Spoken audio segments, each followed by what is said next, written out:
अस्सलाम वालेकुम, मेरा नाम निदा अशरफ है और आप देख रहे हैं तबीब.pk। आज हम जिस टॉपिक के बारे में बात कर रहे हैं वो है चाइल्ड ओबेसिटी या बच्चों में मोटापा। आजकल ये प्रॉब्लम बहुत ज़्यादा कॉमन हो चुका है और बहुत सारे पेरेंट्स इस शिकायत के साथ अपने बच्चों को लेकर आते हैं। हमारे पास आजकल ये जो है तकरीबन हर 10 में से 7 या 6 बच्चे जो हैं इस मोटापे का शिकार होते हैं। चाइल्ड ओबेसिटी या बच्चों में मोटापे की मेन वजूहत जो है वो ये है, या तो वो फैमिली हिस्ट्री से चलता आ रहा है, यानी कि फैमिली में मोरूसी मोटापा जिसको हम कहते हैं, या फिर हमारे पास इनएक्टिव लाइफस्टाइल होता है बच्चों का, जिसमें से बाहर आना जाना या खेल कूद जो है वो नहीं होती, सिर्फ वो मोबाइल या लैपटॉप या टीवी पे बैठ के कार्टून्स वगैरह देखते रहते हैं। या फिर हमारे पास इसमें ये रीज़न्स आ सकते हैं कि कोई रेडी टू कुक आइटम्स आजकल जो बहुत ज़्यादा कॉमन है बच्चे खाते हैं, वही वो खा रहे होते हैं और उसकी वजह से जो है जिसको हम पैकेट फूड कहते हैं या रेडी टू कुक फूड कहते हैं, उसकी ये एक बहुत बड़ी वजह है बच्चों में मोटापे की। अब जैसे कि रेडी टू कुक आइटम्स की हम बात करते हैं तो उसमें बहुत ज़्यादा एडिटिव्स और प्रिजर्वेटिव्स होते हैं जो किसी भी फूड के लॉन्ग शेल्फ लाइफ और फ्लेवर को इन्हांस करने के लिए उसमें डाले जाते हैं, और वो सिर्फ और सिर्फ जो है सॉल्ट और शुगर के फॉर्म्स में होते हैं, जो कि बच्चों में वक्त से पहले माहवारी का शुरू हो जाना और उसके अलावा जो है प्यूबर्टी टाइम से पहले बच्चे में हो जाती है। दूसरा, इसमें ओबेसिटी आ जाती है, वो इन चीज़ों की वजह से होती है। अब इन ओबेसिटी की वजह से बच्चे किस किस चीज़ों का सामना करना पड़ता है, उसमें सबसे पहले हमारे पास आता है सोशल इमेज, या हम उसको ये कह लें कि सोशल अब्यूज़ किया जाता है। कि पहले तो अगर बच्चे 3 से 5 साल की उम्र में अगर मोटापे का शिकार होते हैं तो वहाँ पे उसको क्यूट कहा जाता है, ठीक है, बजाय इसके कि उस चीज़ को देखा जाए कि वो अपने उम्र से ज़्यादा जो है वो हेल्दी है या वेट उसके उम्र से ज़्यादा है, तो उस टाइम उसको क्यूट कंसिडर किया जाता है। और इस पॉइंट को नज़रअंदाज कर लेते हैं कि उसका वेट जो है उस अपनी उम्र से ज़्यादा है। जैसे ही बच्चा स्कूल जाना शुरू करता है और नॉर्मल लाइफ एक्टिविटी की तरफ आता है, वहाँ पे उसको बहुत ज़्यादा तनकीद का सामना करना पड़ता है, इवन फैमिली से भी और फ्रेंड्स से भी, बाहर के इन्वायरमेंट से भी, कि वो उनको डिफरेंट नेम्स से पुकारते हैं, डिफरेंट लक़ब उनको से पुकारते हैं, जैसे मोटा करना, ये सारी चीज़ें। और बच्चा जो है उसका जो सोशल इमेज जो है वो बहुत ज़्यादा वीक होता है, वो बहुत ज़्यादा कॉन्फिडेंस नहीं होता, क्योंकि हर चीज़ में जो है वो एक ही पॉइंट को जो सबसे प्रोमिनेंट होता है वो उस टाइम उसका वेट होता है। तो उस टाइम पे बच्चे का जो कॉन्फिडेंस है वो काफ़ी ज़्यादा लूज़ हो जाता है। तो इसलिए चाइल्ड ओबेसिटी को बड़े सीरियसली देखने की ज़रूरत है और इस पर बड़ा सीरियसली काम करने की ज़रूरत है। पेशेंट्स को चाहिए कि वो इस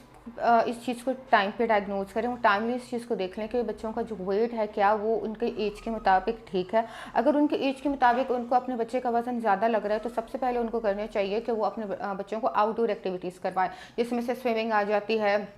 क्रिकेट आ जाता है, कोई टेबल टेनिस वगैरह, या कोई भी किसी किस्म का भी जो आउटडोर एक्टिविटी है, वॉक, एक्सरसाइज, कुछ इस तरह से उनको बच्चों को स्टार्ट कराया जाए, ठीक है। दूसरा ये कि कभी भी जब आप चाइल्ड ओबेसिटी को क्योर करने जाते हैं तो आप बच्चे को डाइटिंग नहीं करा सकते, आपने बच्चे के लाइफस्टाइल चेंज करनी है, आपने बच्चों को डाइटिंग नहीं करवानी है, क्योंकि बच्चों के साथ ये मसला रहता है कि क्योंकि उसकी डेवलपमेंटल एज होती है, बच्चों की पूरी बॉडी डेवलप हो रही होती है, उनके ब्रेन डेवलप हो रहा होता है, उनके बोन्स डेवलप हो रहे होते हैं, तो हम उनको डाइटिंग के चक्रों में तो नहीं डाल सकते, क्योंकि उनको न्यूट्रिएंट डेफिशिएंसीज की तरफ नहीं भेज सकते। हमने उनमें करनी है लाइफस्टाइल चेंजेस लेकर आनी है, जिसमें से हमने उनके खुराक का ख्याल रखना है कि वो क्या खा रहे हैं, कितना खा रहे हैं और किस टाइम खा रहे हैं, इन चीज़ों का आपने ख्याल रखना है। दूसरा, उनकी नींद पूरी हो, ठीक है। फिर आपने उनका स्क्रीन टाइम कम से कम कर देना है, ठीक है।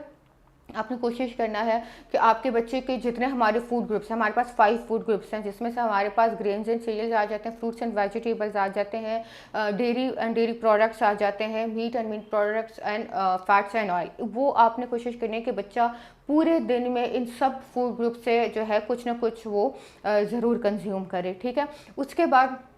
आपने उनकी काउंसलिंग करनी है, क्योंकि कुछ बच्चों को अगर आदत पड़ जाती है ज़्यादा खाने की या बहुत ज़्यादा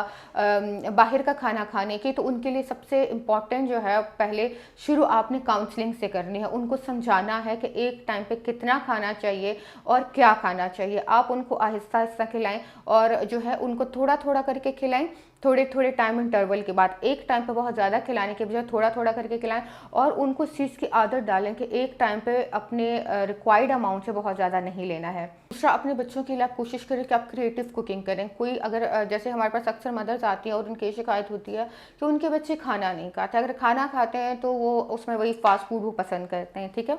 तो आपने थोड़ी सी क्रिएटिव कुकिंग की तरफ जाना है, कुछ ऐसी रेसिपीज़, कुछ ऐसी डाइट्स, या उसको सर्विंग का ऐसा तरीका कि बच्चे उस पर इंटरेस्टेड हों, ठीक है। एक सिंपल सैंडविच की बजाय अगर थोड़ा सा आप उसको गार्निश कर देते हैं, कुछ उसका फेस बना देते हैं, तो बच्चे उस चीज़ में इंटरेस्टेड हो जाते हैं। तो मुझे इसके कि आप सिंपल खाना बच्चों को दें, तो उससे अच्छा ये है कि थोड़ा सा क्रिएटिव कुकिंग की तरफ चले जाएं, जिसमें कलरफुल वेजिटेबल्स का यूज़ किया जाए। अगर फ्रूट सैलेड दे रहे हैं तो उसको किसी क्रिएटिव तरीके से कुछ शेप्स बना के उनको दे दिया जाए, तो जिससे बच्चे लर्न भी करते हैं और उनकी डेली की रिक्वायरमेंट भी पूरी हो रही होती है। चाइल्ड ओबेसिटी से परेशान है और इस चीज़ के बारे में आप हमसे डिस्कस करना चाहते हैं या बच्चों के लिए कंसल्ट करना चाहते हैं, तो आप हमारे गिवन नंबर्स पर कॉन्टैक्ट कर सकते हैं। Thank you so much.